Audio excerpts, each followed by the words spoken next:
विद्यार्थी मित्रांनो, मी सहाय्यक प्राध्यापक सोपान दौलत वाटपाडे आज आपणास इन्शुरन्स ट्रान्सपोर्ट अँड क्लिअरन्स हा जो काही TY BCom या वर्गासाठी जो काही स्पेशल पेपर आहे त्या संदर्भात आज त्या ठिकाणी मार्गदर्शन करणार आहे. तर आजच्या लेक्चरला आपण जो काही विमा प्रतिनिधी असतो, ज्याला आपण इंग्लिशमध्ये इन्शुरन्स एजंट असं म्हणतो, त्या इन्शुरन्स एजंटची नेमकी कार्य कोणती आहेत, ज्याला आपण फंक्शन्स म्हणतो, तर त्याची फंक्शन्स कोणते आहेत त्या संदर्भात आपण या ठिकाणी चर्चा करणार आहोत. कारण विमा पॉलिसी काढत असताना, जे काही जीवन विमा पॉलिसी काढत असताना बऱ्याचशा जे काही टर्म्स अँड कंडिशन्स कोणकोणत्या आहेत त्या योग्य पद्धतीने सांगणं आणि त्यामध्ये प्रामाणिकपणा ठेवणं हे मला वाटतं एजंटचं महत्त्वाचं कार्य आहे. हे सुरुवातीलाच आपण त्या ठिकाणी क्लिअर केलेले आहेत. म्हणून या व्यतिरिक्त अनेक वेगवेगळ्या प्रकारची कोणती कार्य ही ह्या इन्शुरन्स एजंटला म्हणजेच विमा प्रतिनिधीला करावी लागतात, या संदर्भात आपण या ठिकाणी आता चर्चा करणार आहोत. तर सर्वात प्रथम जे काही कार्य आहे विमा प्रतिनिधीचं ते म्हणजे व्यवसाय मिळविणे. कारण जीवन विमा ही जरी एक प्रकारच्या सर्व्हिस सेक्टरमध्ये येणारा हा त्या ठिकाणी व्यवसाय आहे. कारण समाज कल्याण आणि वैयक्तिक हित ह्या दोन्ही गोष्टी साध्य करूनच कुठेतरी व्यवसाय हा त्या ठिकाणी सक्सेस होत असतो. त्यामुळे जास्तीत जास्त कशा लोकांना विमा या छत्राखाली त्या ठिकाणी सामावून घेता येईल आणि त्यांना कसं या ठिकाणी त्यांचा वैयक्तिक आणि कंपनीचा देखील कसा प्रकारे फायदा करून देता येईल याचा दोन्ही त्या ठिकाणी समन्वय साधणं हे त्या ठिकाणी गरजेचं असतं. म्हणून व्यवसाय मिळवला पाहिजे. आयुर्विमाधारक आणि जी काही विमा कंपनी आहे, महामंडळ आहे, यांच्या हितासाठी नवा आयुर्विमा त्या ठिकाणी व्यवसाय त्या ठिकाणी मिळवणं हे प्रथमतः विमा प्रतिनिधीचं एक महत्त्वाचं कार्य आहे असं आपण या ठिकाणी म्हणू शकतो. त्यानंतर दुसरं जर कार्य म्हटलं तर ते म्हणजे ग्राहकांना भेटणे.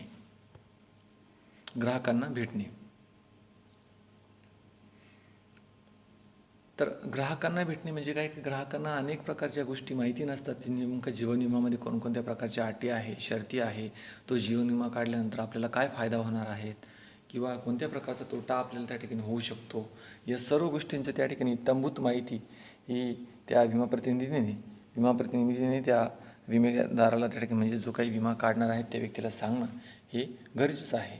त्यामुळे काय, की आयुर्विमा मिळवण्यासाठी संभाव्य ग्राहकांना भेटणे, त्यांच्या गरजा, वयोगट, त्यांची आर्थिक कुवत किती आहे, जबाबदाऱ्या आणि अन्य बाबी जाणून विमा घेण्यासाठी त्यांचे मन वळविले पाहिजे. कारण सहजासहजी लोक त्या ठिकाणी विमा काढण्यासाठी तयार नसतात, परंतु त्यांना जर त्या ठिकाणी विम्याचं महत्त्व जर व्यवस्थित पद्धतीने जर पटवून दिलं तर नक्कीच ते या विमा क्षेत्राखाली त्या ठिकाणी येऊ शकतील आणि पर्यायाने वैयक्तिक हित, समाजहित आणि कुठेतरी देशाचं समाज कल्याणाचा त्या ठिकाणी विचार या ठिकाणी केला जाऊ शकतो.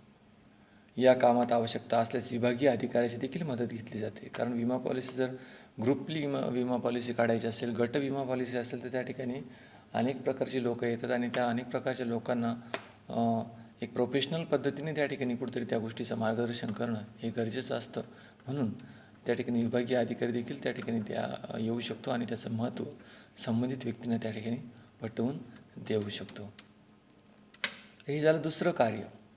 तिसरं जर महत्त्वाचं कार्य जर आपण बघितलं ते म्हणजे विमापत्र चालू राहील याची काळजी घेतली गेली पाहिजे. कारण फक्त विमा काढून चालणार नाही, तर त्या व्यक्तींना कुठेतरी त्याची इन्स्टॉलमेंट असतील, जे काही प्रीमियम असतील ते वेळची वेळी भरायला लावणं किंवा जर समजा त्यांना शक्य होत नसेल तर त्यांना त्यामध्ये कशा प्रकारची तडजोड करता येऊ शकते भविष्यामध्ये किंवा त्यांना काही इंटरेस्ट बसू शकतो का त्याला, या सर्व प्रकारची माहिती ही देणं हे त्या ग्राहकांना देणं गरजेचं आहे. मग काय, की नवीन विमापत्र दिल्यानंतर विमापत्रधारक विमापत्राच्या जे काही तिथी आहे, दातव्य जे काही तिथी आहे, त्या विमा हप्ते नियमितपणे भरत राहील आणि पॉलिसी रद्द होणार नाही याची काळजी घेतली गेली पाहिजे.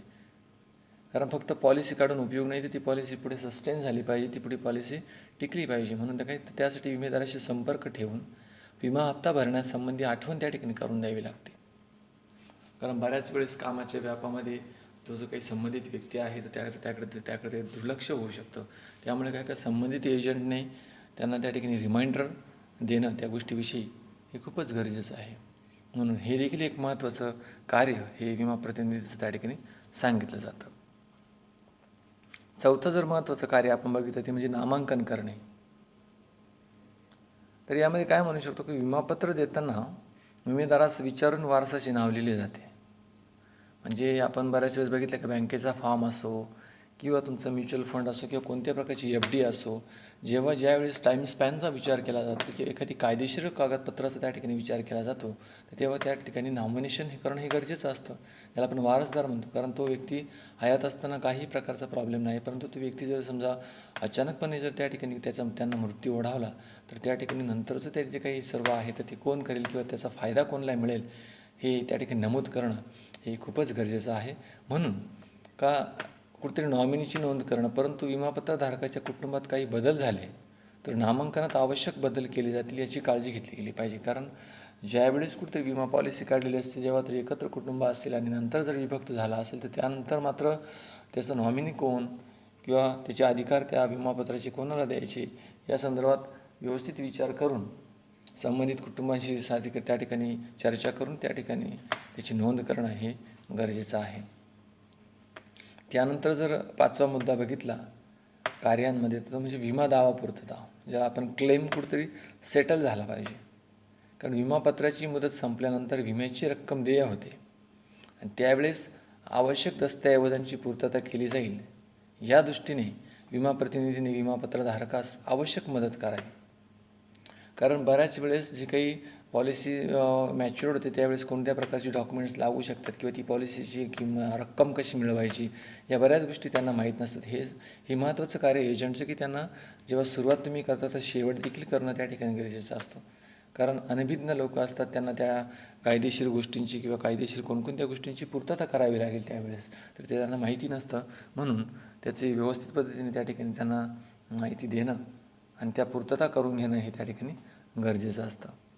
कारण दावा करण्याचा दोन्ही घटकांना अधिकार आहे. महामंडळ देखील दावा करू शकतो जर काही व्यक्तीने चूक केली असेल तर, आणि तो व्यक्ती देखील दावा करू शकतो कंपनीवरती जर कंपनी जर त्या ठिकाणी विशिष्ट वेळेत किंवा जे काही मुदतीत ठरलेल्या मुदतीत जर रक्कम परत करत नसेल तर या दोन्ही घटकांना दावा करण्याचा त्या ठिकाणी अधिकार आहे. 6वा जर महत्त्वाचा मुद्दा बघितला तो म्हणजे आवश्यक माहिती मिळविणे.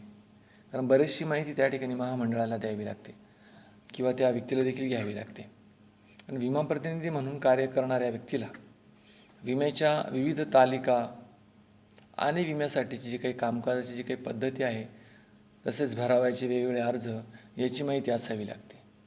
कारण अर्ज खूप असतात, सह्या खूप त्या ठिकाणी असतात आणि या सर्व गोष्टींची माहिती ही एजंटकडूनच त्या व्यक्तीला मिळते. आणि शिवाय कोणती पॉलिसी त्या व्यक्तीसाठी योग्य असेल हे देखील त्या ठिकाणी तो विमा प्रतिनिधीच योग्य पद्धतीने सांगू शकतो. कारण तो एक समाजाचा सेवक देखील असतो आणि त्या व्यक्तीच्या दृष्टिकोनातून तीच व्यक्ती महत्त्वाची असते महामंडळापेक्षाही. म्हणून काय की सर्व गोष्टींची त्या ठिकाणी माहिती ही माहिती देणे, मिळवणे आणि त्या व्यक्तीला संबंधित व्यक्तीपर्यंत ते पोहोचवणं हे महत्त्वाचं कार्य त्या प्रतिनिधीचं आहे असं आपण म्हणू शकतो. 7वा जर महत्त्वाचा मुद्दा बघितला फंक्शन्समध्ये तर तो म्हणजे प्रस्ताव अर्ज भरणे. जो काही प्रपोजल फॉर्म आहे तो भरावा लागतो. तर त्यामध्ये काय काय विम्याचे प्रस्ताव अर्ज छापील स्वरूपात विमा कंपनी किंवा आयुर्विमा महामंडळ छापून ठेवते. बरेचसे ब्लँक्स फॉर्म त्यांच्याकडे असतात ठेवलेले आणि ते एजंटला ते देतात आणि विमा प्रतिनिधींना उपलब्ध करून दिले जातात. स्वतःच्या आयुष्याचा विमा, दुसऱ्याच्या आयुष्याचा विमा, वार्षिकी, निवृत्ती वेतन प्रकारासाठी वेगवेगळे अर्ज असतात. प्रस्ताव अर्ज भरण्यास विमा प्रतिनिधीने ग्राहकास मदत करायची असते. त्यात प्रस्तावकर्त्याचे नाव असेल, जन्मतारीख असेल, पत्ता, व्यवसाय, दुसऱ्या व्यक्तीचा विमा घेणार असल्यास त्याचा व्यवसाय, कालावधी, हप्ता भरण्याची पद्धत, नामांकन इत्यादी संपूर्ण माहिती त्या ठिकाणी भरलेली असावी लागते. म्हणजे काय की प्रस्ताव अर्ज भरत असताना जे काही नेसेसरी ज्या काही थिंग्स आहेत, जे काही कायदेशीर अशा प्रकारची जी काही माहिती जी भरल्यानंतर असेल तरच तो फॉर्म कुठेतरी ग्राह्य धरला जातो. ती सर्व माहिती व्यवस्थित पद्धतीने भरून घेणं हे त्या एजंटचं कार्य आहे. कारण प्रत्येक व्यक्तीसाठी वेगवेगळ्या प्रकारचा फॉर्म लागू होतो. कारण तुम्ही कशा पद्धतीने त्या ठिकाणी हप्ते भरणार आहात, प्रीमियम पेड आउट करणार आहात याच्यावरती ते त्या ठिकाणी तो फॉर्म अवलंबून असतो. तर काही लोक महिन्याला त्या ठिकाणी अमाऊंट्स भरतात, काही त्रैमासिक भरतात, काही 6 मंथली भरतात, तर काही ॲन्युअली त्या ठिकाणी भरतात. प्रत्येक कुठतरी उत्पन्न गटासाठी हे वेगवेगळ्या प्रकारचे फॉर्म्स त्या एजंटला त्या ठिकाणी भरून घ्यावे लागतात. तर त्यानंतरचं जे काही कार्य आहे ते म्हणजे 8 नंबरचं, ते म्हणजे वैद्यकीय तपासणी.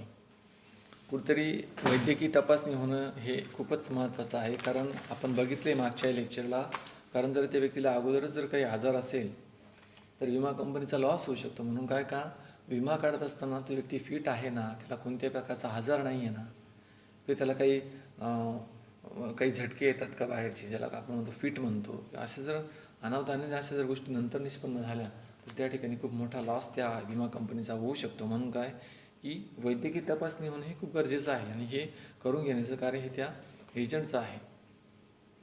कारण संबंधित एजंट देखील त्या ठिकाणी माहिती विचारतो, त्यावेळेस ती खरी माहिती देतोय की हे देखील क्रॉस टॅली करणं हे त्या व्यक्तीचं कार्य आहे. म्हणून ते गरजेचं आहे. प्रस्ताव अर्जासोबत जर आपण यामध्ये बघितलं वैद्यकीय तपासणीमध्ये की प्रस्ताव अर्जासोबत प्रस्तावकाच्या स्वास्थ्याबाबत माहितीचा अर्ज भरावा लागतो. त्यात विमा प्रस्ताव करणाऱ्याचा कौटुंबिक इतिहास, त्याची उंची किती आहे, वजन किती आहे, शारीरिक खुणा त्याच्या शरीरावरती आहे का काही, ही सगळी माहिती भरावी लागते. स्त्री प्रस्तावकाच्या बाबतीत काही स्वतंत्र प्रश्न विचारलेले असतात. विमा हा वैद्यकीय तपासणी आवश्यक असणारा विमा असेल तर विमा प्रतिनिधीने प्रस्तावकास आयुर्विमा महामंडळाने नेमलेल्या अधिकृत वैद्यकीय सल्लागाराकडे तपासणीसाठी न्यावे आणि वैद्यकीय अहवाल त्या ठिकाणी मिळवावा. प्रस्तावक स्त्री असेल तर स्त्री वैद्यकीय तपासणीसाकडून तिथे त्या ठिकाणी तपासणी करून घ्यावी लागते. म्हणजे कुठेतरी आजाराचं निदान व्हावं. तो व्यक्ती जी काही माहिती देतोय, मला कोणत्याही प्रकारचा आजार नाही, तर ते खरोखर ते सत्य आहे का याची पडताळणी होणं हे देखील गरजेचं आहे. कारण जर नंतरून जर ते निष्पन्न झालं तर त्या ठिकाणी अडचण येऊ शकते. म्हणून हे देखील एक महत्त्वाचं कार्य हे त्या प्रतिनिधीचं आहे असं आपण या ठिकाणी म्हणू शकतो. 9 नंबरचं जर कार्य बघितलं ते म्हणजे विमा प्रतिनिधीने गोपनीय अहवाल देणे, जो परस्पर द्यावा लागतो ते व्यक्तीच्या तिरहित. कारण शेवटी कॉन्फिडेन्शियल असतो तो डाटा, तो व्यक्तीने जे सांगितलेलं असतं ते. तर काय त्यामध्ये असतं की विमा प्रतिनिधीने विमा प्रस्ताव अर्जासोबत प्रस्तावकाचे उत्पन्न, प्राप्तीचे मार्ग किंवा साधन कोणते आहे, प्रस्तावकाची सांपत्तिक स्थिती कशी आहे इत्यादी माहिती मिळवून मूळ प्रस्तावातील माहितीशी पडताळून पाहावी लागते. प्रस्तावपत्र, वैयक्तिक विवरणपत्र, वैद्यकीय अहवाल आणि माहितीच्या आधारे प्रतिनिधीने जोखीम ठरवायची असते. विमा प्रतिनिधीस अन्य काही माहिती असल्यास अशी माहिती वरील माहितीच आपल्या अहवालात द्यावी आणि अहवाल प्रस्ताव अर्जासोबत आयुर्विमा महामंडळास त्या ठिकाणी सादर करावा. कारण हे जे काही आर्थिक जे काही व्यवहार असतात ते गोपनीय ठेवणं हे त्या एजंटचं महत्त्वाचं कार्य आहे. कारण जर ते डिस्क्लोज झाले तर त्या व्यक्तीला त्रास होऊ शकतो. म्हणून काय की काही गोष्टी ह्या गोपनीय पद्धतीनेच ठेवणं गरजेचं आहे. हे देखील एक महत्त्वाचं कार्य हे त्या विमा प्रतिनिधीचं आहे असं आपण म्हणू शकतो. त्यानंतर 10 नंबरचं जर कार्य बघितलं ते म्हणजे विशिष्ट वैद्यकीय अहवाल देणे. यामध्ये काही वेळा प्रस्तावकाचे वजन सरासरीपेक्षा अधिक असेल तर EPC म्हणजे इलेक्ट्रोकार्डिझियम GCTS, ज्याला आपण GTC म्हणतो, ज्याला आपण ग्लुस्को टॉलरन्स टेस्ट, वजन सरासरीपेक्षा कमी असेल तर छातीचे स्क्रीनिंग, छाती फुफ्फुसाचे क्षकिरण चित्र इत्यादी विशिष्ट वैद्यकीय अहवाल मागणी झाल्यास द्यावे. हे सर्व त्या ठिकाणी द्यावं लागतं. कारण अनेक प्रकारचे पर्याय हे त्या ठिकाणी असतात आणि ते रेकॉर्ड्स त्या ठिकाणी पुढे त्या ठिकाणी विमा प्रतिनिधीला महामंडळाकडे सादर करावा लागतो. 11 नंबरचा जर महत्त्वाचा मुद्दा बघितला तर तो म्हणजे ग्राहकाच्या उत्पन्नाच्या प्रमाणात विमापत्र रक्कम असणे. कारण व्यक्तीचं उत्पन्न जितकं आहे तेवढंच त्याला विमापत्र देणं हे गरजेचं आहे. कारण जर त्याचं उत्पन्न जर महिन्याला 10,000 असेल किंवा 15,000 असेल आणि त्याला विमापत्र आपण जर काहीतरी 10 लाखाचं देणार असो तर मला वाटतं हे कुठेतरी त्याच्यामध्ये ताळमेळ बसणार नाही. म्हणून कुठेतरी एक रिजनेबल अमाऊंट त्याच्या उत्पन्नाला कुठेतरी साजेशी होईल अशा प्रकारची अमाऊंट देणं अपेक्षित आहे.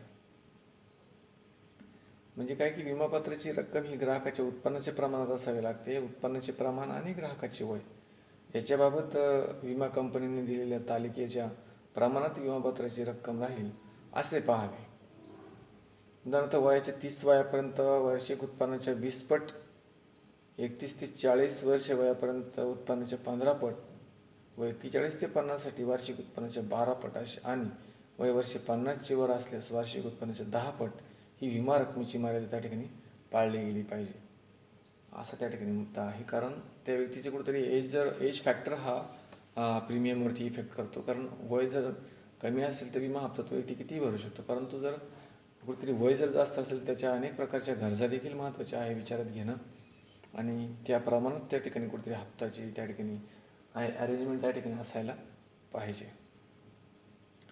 12वा जर मुद्दा बघितला तो म्हणजे मोठ्या विमा रकमेसाठी उत्पन्न विवरणपत्र देणे. यामध्ये काही काही विमा मोठ्या रकमेचा असेल तर विमा अधिकारी ग्राहकाच्या उत्पन्नाच्या विवरणाचे चार्टर्ड अकाउंटंटद्वारे प्रमाणपत्र त्या ठिकाणी घेतो किंवा आयकर विवरणपत्र मागू शकतात. त्यासाठी त्याची माहिती विमा प्रतिनिधीस असावी लागते. त्याने वेळप्रसंगी असे पत्रक प्राप्त करून द्यावे. कारण कधी कधी टॅक्स ऑडिटमध्ये किंवा हे चार्टर्ड अकाउंटंट्स ते मागू शकतो उत्पन्नाचं विवरणपत्र, नेमकं तुमचं उत्पन्नाचा सोर्स काय आहे आणि ते तुम्ही कसे त्या ठिकाणी मिळवतात, हे देखील त्या ठिकाणी देणं हे त्या ठिकाणी गरजेचं आहे.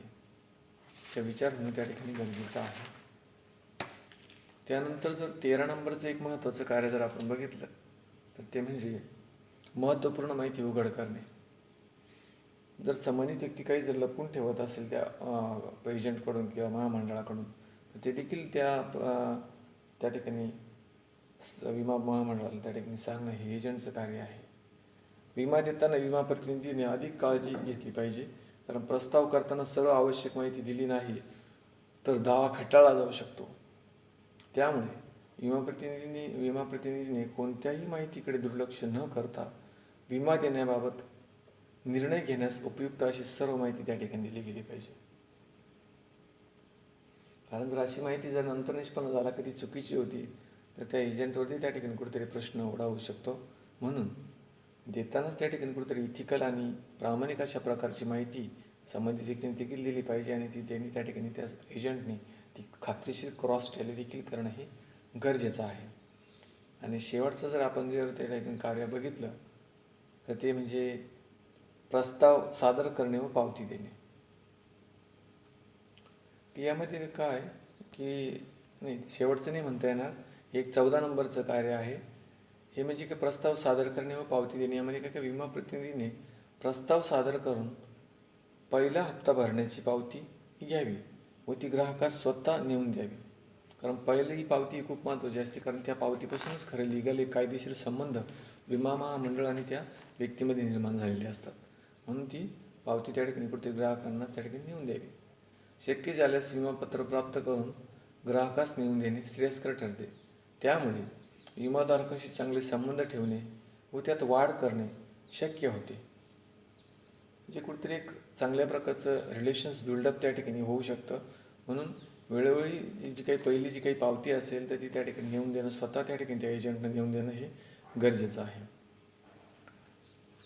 पुढे जर आपण बघितलं 15 नंबरचं जे काही कार्य आहे ते म्हणजे विमापत्राचे पुनरुज्जीवन. यामध्ये काही की विमाधारकास काही कारणाने विमा हप्ते नियमित न भरता आल्याने विमा पॉलिसी बंद पडल्यास विमा प्रतिनिधीने विमेधारकास विमापत्राचे पुनरुज्जीवन करण्यास मदत करावी. कारण बऱ्याच वेळेस उत्पन्नाचं साधन जेव्हा अनियमित असतं तर त्यावेळेस अशा अडचणी येऊ शकतात. कारण अनेक प्रकारच्या संकट किंवा अनेक प्रकारच्या नैसर्गिक आपत्ती या ठिकाणी येत असतात आणि त्यामुळे उत्पन्नाचा जो काही सोर्स आहे तो त्या ठिकाणी बंद होऊ शकतो. म्हणून काय की अशी जी काही बंद पडलेली जी काही विमापत्र आहेत त्याचं पुनरुज्जीवन करण्यासाठी मदत केली पाहिजे प्रतिनिधीने. आणि विमा प्रतिनिधीने विमा पॉलिसीचे पुनरुज्जीवन होणार नाही अशी वेळ येण्यापूर्वी विमेधारकास त्या ठिकाणी सर्व मदत करावी. जेणेकरून त्याला जर वेळ पडली तर त्यांनी त्याच्या त्या ठिकाणी कुठेतरी हप्ते भरून ती पॉलिसी जिवंत ठेवणं हे एक महत्त्वाचं कार्य हे त्या एजंटचं त्या ठिकाणी सांगितलं जातं.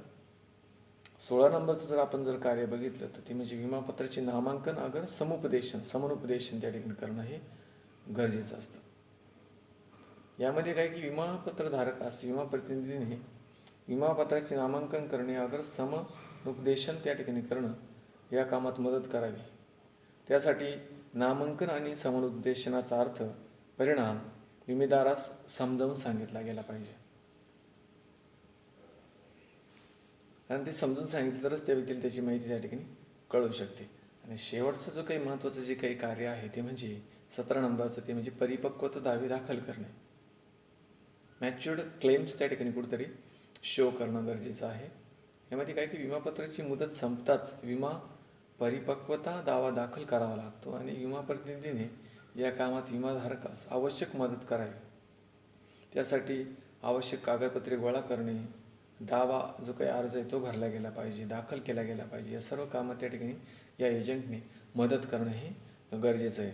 अशा पद्धतीने आपण 1 ते जी काही 17 महत्त्वाची जी काही कार्य आहे, जी विमा प्रतिनिधीला करावी लागतात, तर याचा आपण सविस्तर आढावा ह्या लेक्चर्समध्ये घेतलेला आहे. धन्यवाद. थँक्यू.